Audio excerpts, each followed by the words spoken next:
The budget 2024 revolved around the mantra of give a man a fish and you feed him for a day, but teach a man to fish and you feed him for a lifetime. So this budget was more designed towards creating more job opportunities, employee opportunities, and job growths. Also, as the FM rightly mentioned, there were 5 schemes within the PM's package which were directly linked to getting of jobs, and 3 other announcements which aimed at having a better environment at workspace or ease of working or getting the talent, making the talent employable.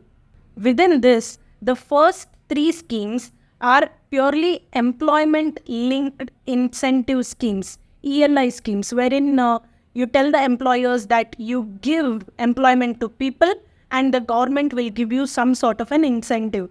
The next 2 are related to upskilling and making the younger population employable, and the next 3, the last 3, are towards further educating the younger population or upskilling them to become employable and give them that practical talent, and to make the workspace atmosphere better and more easier for the women workforce as well. So let us simplify each of these 8 schemes, and you as an audience, if you are a job aspirant, you can analyze which of these schemes might be eligible for you, or you might be eligible for these schemes.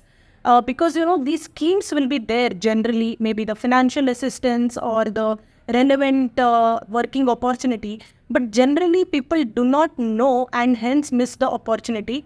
So I hope this video will help some job aspirant who is looking out for such sort of an employment opportunity where that there is an employee linked incentive scheme as well, or some sort of a skilling scheme, or some sort of an internship opportunity. So let's dive in.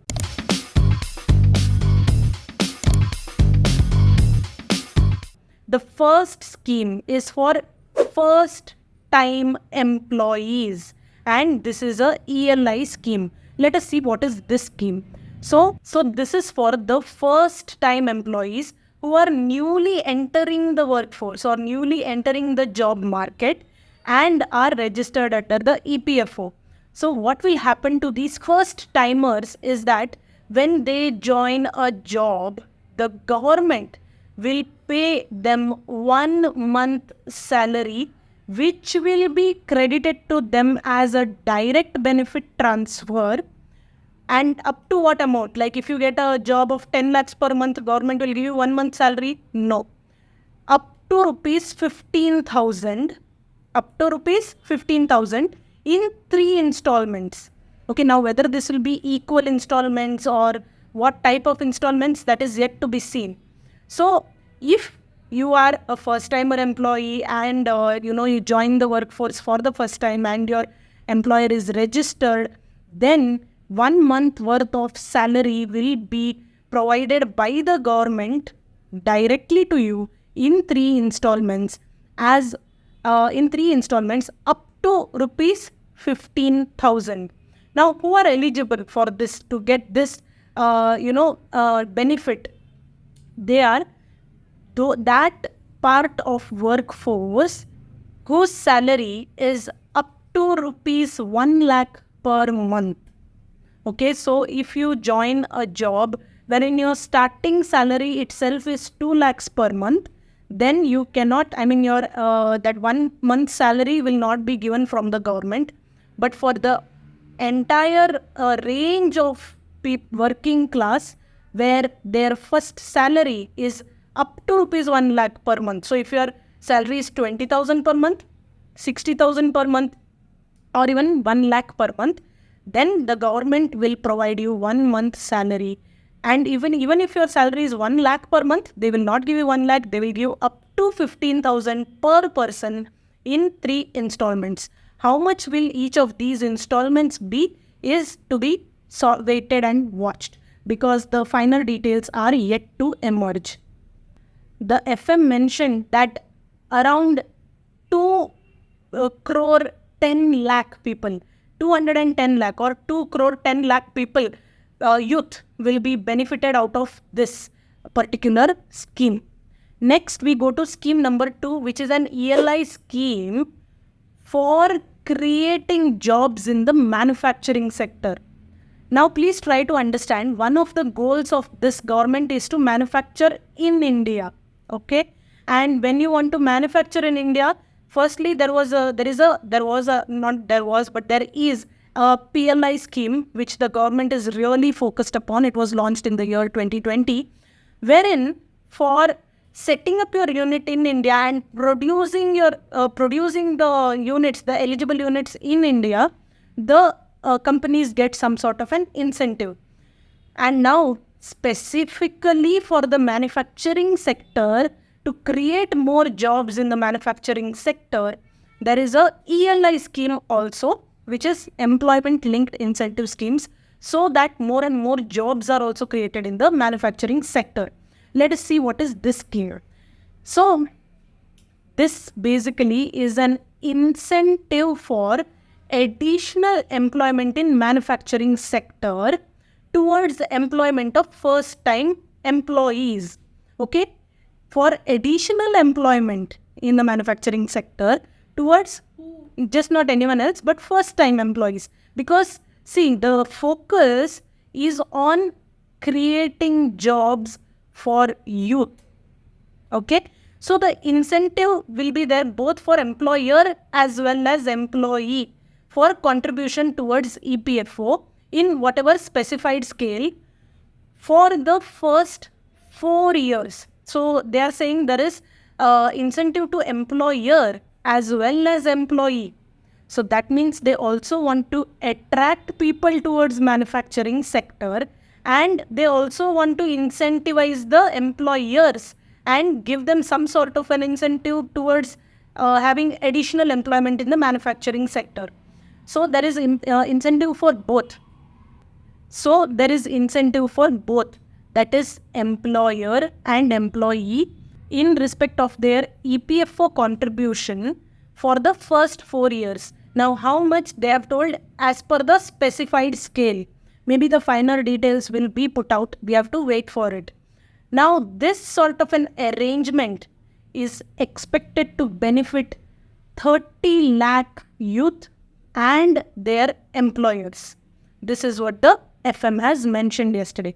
So this was scheme 2, which is specifically for the job creation in manufacturing sector, where both employer and employee get incentivized for 4 years. Okay.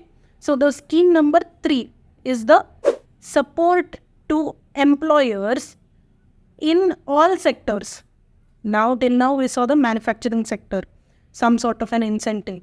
Now we come to supporting employers of all sectors. So this is basically an employer focused scheme. Whereas the manufacturing sector, the incentives was for both employer as well as employee.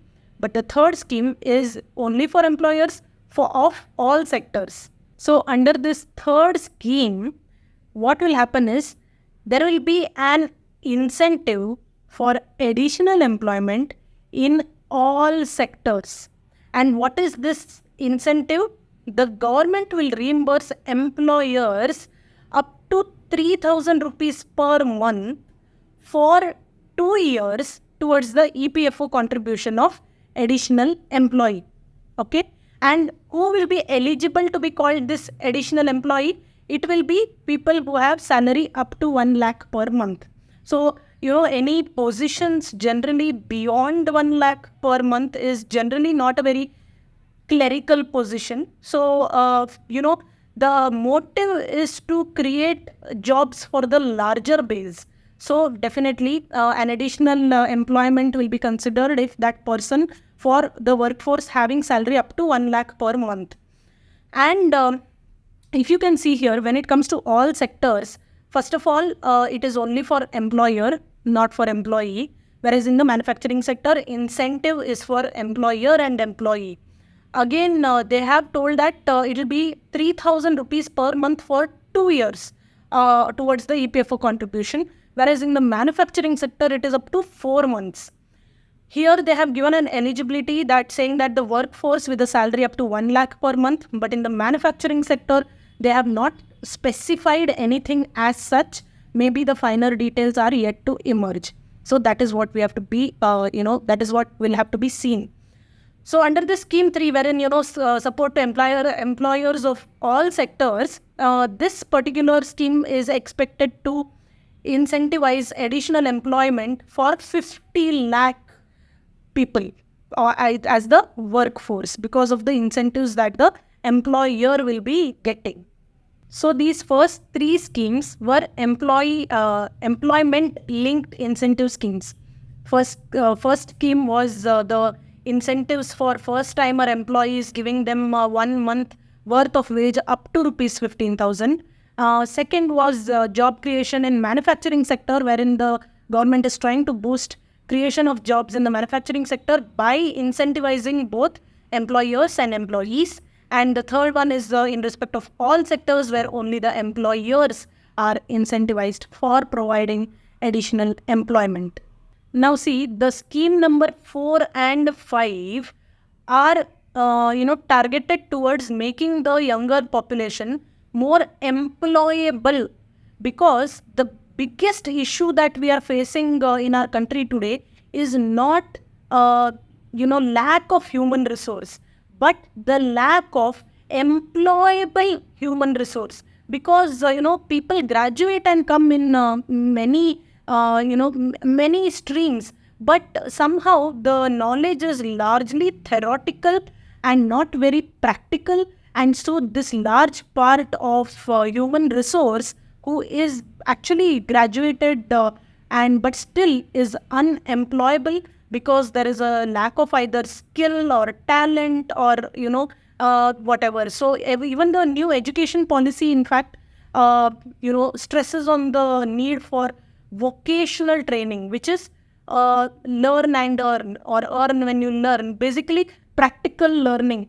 So this next 2 schemes are focused towards skilling the workforce and upskilling the workforce, and giving them sort of internship opportunities where they can know what is the real life business environment.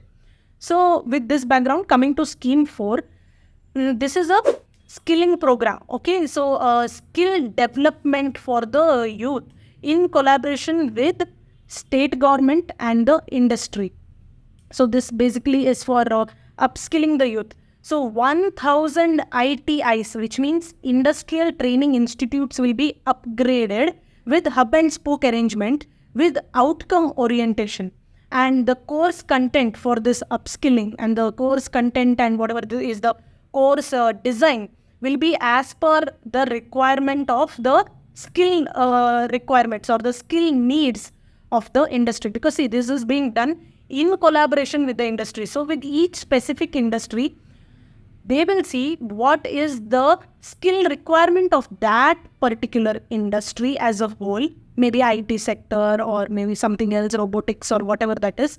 And based on the inputs from these industries and with collaboration with them, the course content and design will be formulated in such a way that when this youth comes out of this skill development programs, they will be practically employable by that particular industry. Okay, and where there are new emerging industries, then new content or courses will be designed as per the new emerging industries. And as per the finance minister, around 20 lakh youth will be trained in this manner over the next 5 years. This is not just within the next budget or something, or within this March end, but over the next 5 years, around 20 lakh youth will be trained, and they will be given skill development training, and not just any skill development training, in collaboration with the industry that they are aiming for, and in such a way that when they finish the skill development training, they will be employable by such industry. Now the next is internship opportunities. That is scheme number 5. Again, this is one of the types of schemes which are more, related to upskilling the younger workforce, basically. Because again, you just graduate and join work, you may not be capable of working on a higher level, or on the level of what an employee is expected to do from day one. Rather, after you graduate, if you undergo an internship where you are still treated like a student and you slowly learn what the requirements of your particular industry are in a real life business environment, then that helps the younger workforce also to better align with the industry at the end of their internship periods. So, scheme number 5 is internship opportunities. Basically, 12-month internship opportunities will be open to at the top 500 companies. Okay, so top 500 companies in our country will be providing 12-month internship opportunities to the youth, and this will expose the younger population to real life business environment. Okay, basically, and this internship, will it be free of cost? No. So this internship, there will be an allowance or a stipend of 5,000 rupees per month for 12 months. 5,000 per month plus a one-time assistance of rupees 6,000. Now, what is the government telling? That we will do this from our side, and they're telling the employers that you also put in some cost from your end. So, what will happen? The companies will have to bear the training cost of training this youth who they will take in for internship.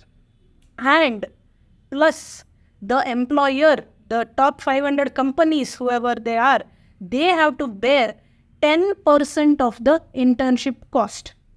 Now the company will tell, you want to train your youth. As a government, it is good for you. You are making your youth employable.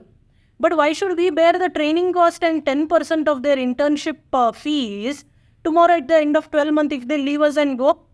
What will be our benefit out of this? Why are we just doing this freely for the government?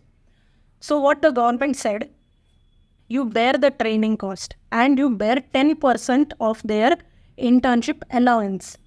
But you give this money out of your CSR fund. So as you know, a company has to put across certain amount for a CSR, that is corporate social responsibility. And basically it does things like, something that is, betterment of society, and, it will sometimes give to other organizations working for betterment of society, etc. But now the companies can use their CSR funds to train their interns. It will be considered as a CSR activity for the companies. So it is a win-win situation for companies as well now, because first of all, they are getting interns. Okay, for whom they have to just pay 10% of internship cost and training fee, and they can utilize the internship services for 12 months, for which the government is ready to pay 5,000 per month and a one-time assistance of 6,000 rupees. And now just look at this from the company's point of view. At the end of 12 months, these companies can select the cream out of these interns and make them their full-time employees. Now, what will happen to the other students who don't get selected even after the 12-month internships? At least they will get certificate of internship completion from these top 500 companies. And with that certificate, okay, they can get good job opportunities outside those 500 companies as well, saying that I have done training and internship at this top 500 company. So please take me give me a job at your company. I will definitely do justice to my job, because 12 months I have worked at this top 500 company and I have also been trained at this company. So if you're understanding here, the government is providing an incentive, the companies are also winning, the students are also winning, and in this entire scenario, in this entire situation, the younger population is becoming employable and more skilled to work in a real business environment, and the companies also are getting student level interns, and they can also, utilize their CSR fund towards their own company in a way. And then at the end of 12 months, they can see which are the interns that they may want to upscale to being an employee at their organization. This particular arrangement is, as per the finance minister, going to benefit 1 crore youth over the next 5 years. Now, the next particular scheme or an announcement as such, or an allocation as such, is to make the workforce environment or the business environment more easier and safer for the women employees, okay, and to facilitate better participation of women in the workforce. So the 6th number scheme is that the government is looking to set up working women hostels in collaboration with industry. So basically, what we can understand out of this line is that they might be doing some sort of stay arrangements for the women workforce nearer to their offices, where they can most probably hostel, in the sense, because there are finer details we don't have. So I am assuming that there is some sort of a stay arrangement for women nearer to their offices, so as to avoid all this late night travels, or even in a sense, if a woman has to work somewhere else other than her hometown, there will be good hostel facilities for the working women, so that the women don't quit for the sake of safety requirements or something like that. And also establishing creches. A majority of women force quits at the time of childbirth, because they don't have someone to look after the child, and a whole lot of responsibilities, and everyone can't afford a full-time maid. So they are also looking at setting up creches, or where babies can be kept nearer to the offices, or something like that, which will enable it will enable women to participate better in the workforce. Because when we are aiming for 5 trillion economy, and becoming the 3rd largest economy and all that, we cannot let go of 50%, one gender itself. So we cannot let go of women like that. Their participation also has to be boosted in some way or the other. And this particular scheme is towards that.